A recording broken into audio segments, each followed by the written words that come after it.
बिलावल भुट्टो की मैं कहता हूँ स्टेटमेंट है, कि वो आगे आपको सुनाना चाहता हूँ, आगे बढ़ाते हैं, दिखाइएगा बिलावल भुट्टो ने क्या बोला।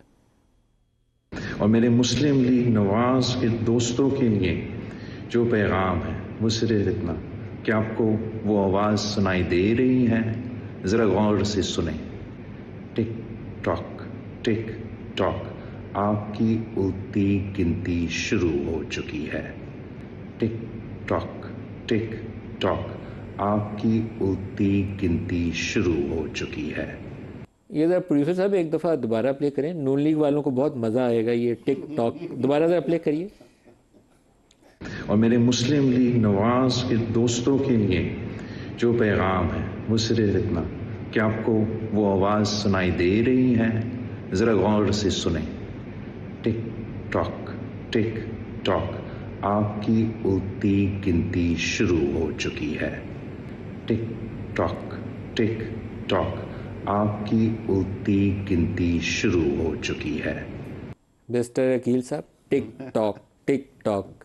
मेरे ख्याल से वो टाइम की टिकटॉक की बात नहीं कर रहे थे, वो टिकटॉक की बात कर रहे थे कि माशाल्लाह आपकी उल्टी टिकटॉक्स जो हैं गिनती वो शुरू हो गई नहीं, है। ये मैंने आपको टिक कहा ना, टॉक 10 तारीख get ready now. This TikTok is only until और this timeline is only until 10th of August. ये आए थे क्योंकि जमहूरियत के अलंबरदार हैं और कहते हैं कि हम जमहूरियत की खातिर जो है पाकिस्तान मुस्लिम लीग नून के साथ इत्तेहाद में, तो जमहूरियत की खातिर इस सफर को मलिक साहब, मुझे आपने टाइम ही नहीं दिया, मेरा टाइम आपने बैरिस्टर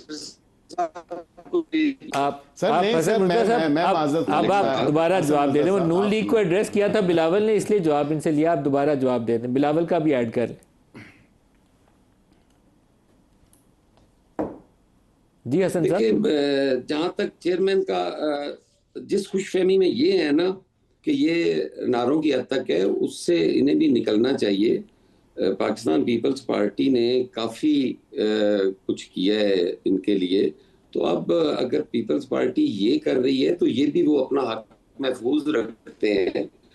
इससे इन्हें किसी किस्म की नेगेटिव जो है वो नहीं लेना चाहिए, पॉजिटिव लेना चाहिए, अपने आप को बेहतर करें। हुकूमत तो इन्हीं की रहनी है ना, हमारे निकल जाने से भी इनकी जो अददी अक्सरियत है वो तो पार्लियामान में रहनी है। हमारी गुजारिश है कि मलिक साहब, बैरिस्टर साहब ने काफ़ी चीज़ें कही जी कि ये गए तो हक़ मलकियत क्या थी। हक़ मलकियत और हक़ हाकमियत जो थी वो यही था कि आपका जो एक ऑपरेट करता है ना कश्मीर को, एक वज़ीर बैठ के, वफाकी वज़ीर अमूर कश्मीर, वो उनको कहा था कि वो आप डिसाइड करेंगे कि क्या होना है, क्या आप करना चाहते हैं, आपकी मर्जी के मुताबिक होगा। आपको ये फैसला करने का हक है कश्मीरियों को, किसी को बाहर से बैठ के करने का नहीं है। उसमें आपसे कोई नहीं था, वो किसी भी हुकूमत का वजीर हो सकता है। और हक मलकियत जो था वो ओनरशिप थी, जो उन्हें नहीं मिल रही थी कितने अरसे से, वो ओनरशिप उनको देनी थी, उसकी बात की थी।